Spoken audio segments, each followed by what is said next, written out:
Hello my friends, and welcome back to Our Mind. Now in this video we will be delving into our current scientific understanding of what causes depression. Now it's just not possible to go through every single cause of depression because there are countless that we know of and likely many more that we have yet to discover. But I'd like to briefly cover some interesting causes here which has caught some traction in the current research field.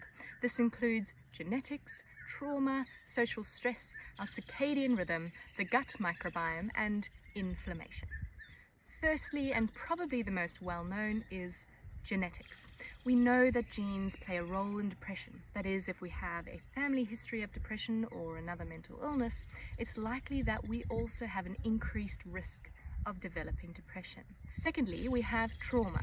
Interestingly, trauma early on in life can also impact our genes and predispose to things such as depression.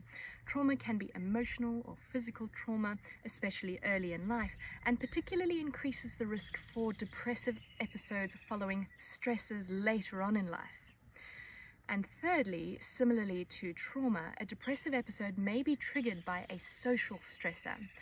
So social stress often has to do with losing status, being shamed or rejected, losing a loved one, or being trapped in awful situations that we can't escape. If we think back to ancient times or hunter-gatherer times, losing status was a risk to your life. You'd risk being banished from the tribe or even killed, or have to fend for yourself against the elements. However, nowadays, this isn't so much the case. Some scientists therefore believe that depression is in fact an evolved response to adversity that lets you know that you could be in danger of not surviving following a socially stressful event.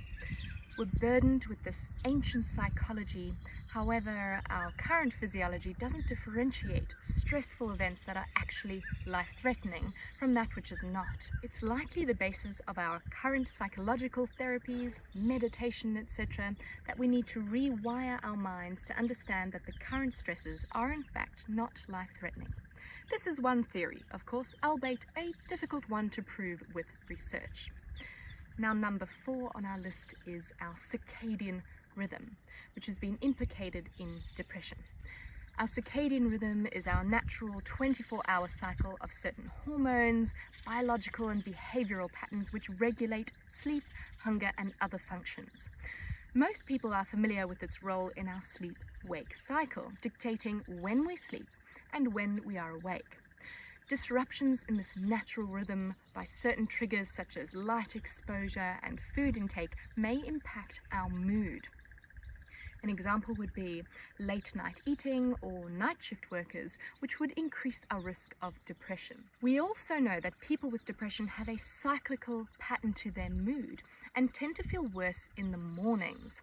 Furthermore, melatonin, which is a sleep-inducing hormone in our bodies, can be influenced by light and food and has been shown to improve depressive symptoms in people with seasonal affective disorder. That is, people who suffer depressive symptoms mostly during the winter time where their light exposure is limited.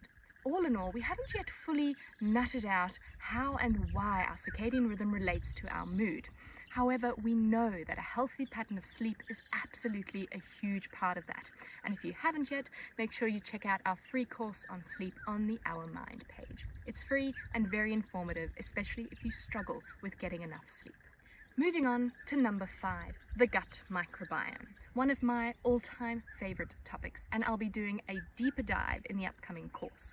Our gut microbiome is composed of trillions of these bacteria, fungi, and viruses which inhabit our intestine, like a friendly community, and we need them to survive, to get adequate nutrition and function as human beings. If we look at our body's DNA, 1% is made up of our human genome, and 99% is our gut microbiome. So we're basically like a symbiotic universe with these guys, and we want to make sure we all get along. Interestingly, there's a bi-directional relationship between these colonies in our gut and our brains and nervous system that has profound effects on our mental health. We call this the gut-brain connection, and the diversity of these colonies really influences our health. The health of our gut microbiome can be independently influenced by things such as stress, unhealthy diet, lack of sleep, and poor lifestyle choices, and the result is an imbalance in the diversity of these colonies, or something called dysbiosis. Dysbiosis can alter our immune function and metabolism, change our appetite, affect our health, and cause changes in our mood. In fact, research shows that following a Western-style diet of high saturated fats, high sugars, and processed foods creates dysbiosis, which in turn causes systemic inflammation and low mood. So be mindful of what you put in your body and how you feed this essential colony. Treat your gut like you'd treat a good mate. And lastly, number 6 on the list is a fascinating one, which is getting all the gusts in the research field, and that is inflammation, which we will delve into in our next video. I'll see you there.